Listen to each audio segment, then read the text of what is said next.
तो स्टूडेंट कैसे हैं आप लोग, स्टार्ट करते हैं आज की इस वीडियो को। अप्लाइड फिजिक्स का सेशन होने वाला है। आज से जो है आपके न्यूमेरिकल सेशन की शुरुआत हो चुकी है, क्योंकि आपको पता है कि न्यूमेरिकल जो है सबसे ज्यादा पूछा जाता है। 5-5 नंबर के सभी न्यूमेरिकल पूछे जाते हैं। सभी वीडियोस की शुरुआत आज से हो चुकी है चैनल पे। क्वेश्चन आपका ये कह रहा है, पहले नंबर क्वेश्चन से हम स्टार्ट करते हैं कि एक मीटर लंबे तार वाला कोई मीटर ब्रिज है और मीटर ब्रिज के प्रयोग से संतुलन बिंदु जो है ये सिरे से 30 सेंटीमीटर पर आता है, तो दोनों प्रतिरोधों का अनुपात ज्ञात करें। ये अगर मान लीजिए सबसे पहले बात कि माना कि दोनों प्रतिरोध P तथा Q हो, है ना, तो आपको यहां पे लिखना पड़ेगा पहले कि माना दोनों प्रतिरोध अगर आप लोगों के पास यदि P तथा Q हो तो आपको पता है मीटर ब्रिज का फॉर्मूला, तो आप सीधे तौर पे लिखेंगे मीटर ब्रिज के सूत्र से। और मीटर ब्रिज के सूत्र से अगर आप लिखेंगे तो मीटर ब्रिज का सूत्र क्या होता है, तो P upon Q is equal to आपका L अपॉन में 100 माइनस L होता है। और आपको ये पता है कि P तथा Q ये दोनों आपके क्या है, प्रतिरोध है। तो P अपॉन Q की जो वैल्यू है ये संतुलन बिंदु आपके सिरे से कितने मीटर के डिस्टेंस पे आता है, 30 सेंटीमीटर के डिस्टेंस पे। ऑलरेडी आपको पता चल गया कि L की जो वैल्यू है ये 30 सेंटीमीटर आप लोग की ऑलरेडी दे चुकी है। तो यहाँ पे आपका P upon Q is equal to 30 upon में आपके पास हो जाएगा 100 माइनस में 30। आप इसको अगर सॉल्व करेंगे तो ये तो आपका 30 आ जाएगा, लेकिन ये आपका आ जाएगा 100 माइनस 30, तो ये आपका आ जाएगा 70, है ना बच्चे। तो आप यदि मान ज्ञात करेंगे दोनों प्रतिरोधों का, तो P बाई Q की जो वैल्यू है ये आपकी 30/70 के बराबर आ जाएगी। 30/70 में 0 से 0 का आप काट देंगे तो दोनों प्रतिरोधों का जो अनुपात है यानी P संबंधी Q का जो अनुपात है ये आपका 3 संबंधी 7 के बराबर आ जाएगा। यही आपका रिक्वायर्ड आंसर हो जाएगा। बताइए बच्चे आपको ये समझ में आया कि नहीं। वेरी वेरी इंपॉर्टेंट क्वेश्चन के तौर पर नोट कर लीजिएगा। इलेक्ट्रोस्टैटिक से इसी तरीके के न्यूमेरिकल आपके पूछे जाते हैं। दूसरा प्रश्न हम बताने जा रहे हैं जो कि आपके करंट इलेक्ट्रिसिटी का न्यूमेरिकल है ना बच्चे। इसी तरीके की शानदार क्लासेस आपकी क्रैश कोर्स में भी चल रही है। तो डिटेल पढ़ना चाहते हैं सेकंड सेमेस्टर का कम समय में चैप्टर वाइज हर एक ब्रांच के स्टूडेंट के लिए, तो ये जो नंबर मैं आपके स्क्रीन पे लिख रहा हूं इस नंबर पे कॉल आप जरूर करिएगा 8826396022। इसके बाद जो है आप क्रैश कोर्स से जुड़ सकते हैं। सभी सब्जेक्ट आपके सेकंड सेमेस्टर के चल रहे हैं। आप यहाँ पे देखिए जरा से, अज्ञात प्रतिरोध का मान ज्ञात करना है। इसी तरीके से आपको सर्किट बना करके देगा। ये जो आप यहाँ पे बच्चे सर्किट देख रहे हैं ये किस चीज की सर्किट है आपकी, तो ये सर्किट है आप लोगों की एक्चुअली में किस चीज की, तो व्हीटस्टोन ब्रिज की सर्किट है। अब ये जो आपकी व्हीटस्टोन ब्रिज की जब सर्किट है तो व्हीटस्टोन ब्रिज का तो फॉर्मूला भी होता है आपका फॉर्मूला होता है P upon Q is equal to R upon S। तो P और Q और R और S कौन कौन सा होता है, तो ये P होता है, ये Q होता है। अगर इसमें आपकी I1 करंट जाती है तो इसमें भी आपकी I1 करंट ही जाती है। ये आपका R होता है तो ये आपका S होता है। और आपको पता है कि संतुलन की स्थिति में आपका क्या सूत्र आता है, तो आपको पता है कि अगर आप यहां से निकालेंगे बच्चे संतुलन की स्थिति, तो संतुलन की स्थिति में आपकी जो बात आती है वो P upon Q is equal to R upon S की बात आती है। P का मान आपका 10 ओम है, 10 लिख लीजिए। Q का मान आपको मान लीजिए पता नहीं है, सॉरी Q का मान पता है आपको, तो आप यहाँ पे Q इज इक्वल टू 100 लिख लीजिए।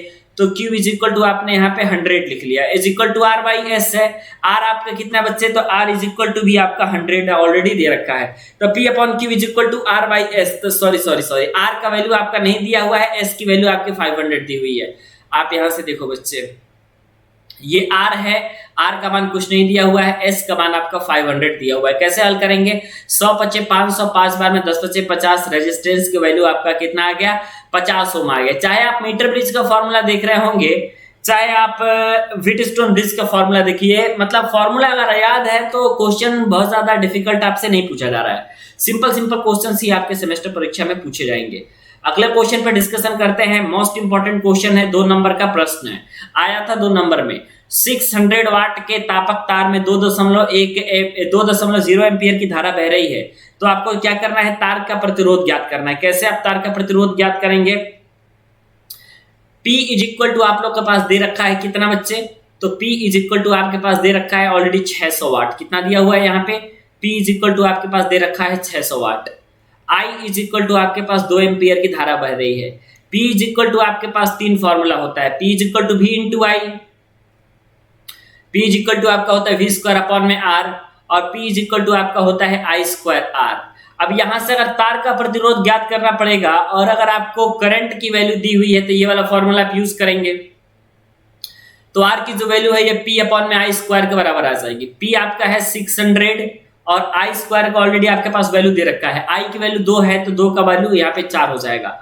अगर आप यहां से सॉल्व करेंगे तो ये आराम से आप यहां से सॉल्व करके इसकी वैल्यू को निकाल सकते हैं।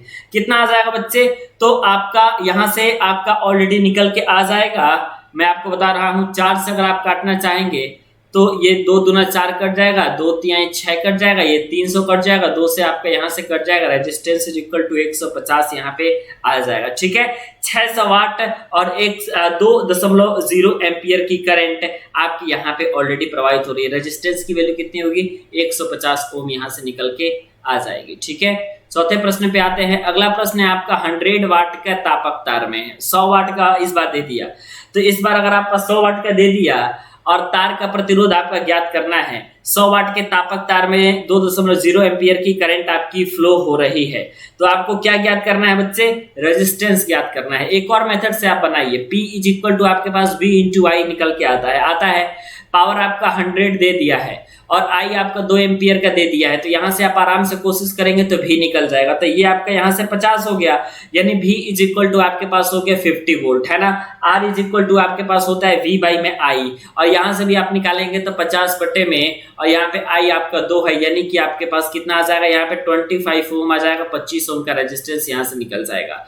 इस तरीके से अगर आप इसको भी करते हैं ना बच्चे, तो ये भी आपका आराम से निकल जाता है। जैसे कि P इज इक्वल टू आपके पास होता है V इंटू आई, तो V इज इक्वल टू आपके पास हो जाता है पावर 600 अपॉन में I, आपके पास I कितना था, 2 एम्पियर की करंट थी, तो 2 तिहाई 6, यहां से ये आपका कितना आ जाता, वोल्टेज आपका 300 आ जाता। जब वोल्टेज 300 आ जाता तो R इज इक्वल टू आपके पास होता है V बाई में I, वोल्टेज आपका 300 आ गया तो I की वैल्यू आपकी यहाँ से ऑलरेडी 2 एम्पियर की धारा इसमें बही रही था, तो यहाँ पे आप इसको काटते तो 150 ओम यहाँ भी आ जाता है। इस तरीके से भी आंसर निकाल सकते थे, इस तरीके से भी आप आंसर निकाल सकते थे, है ना।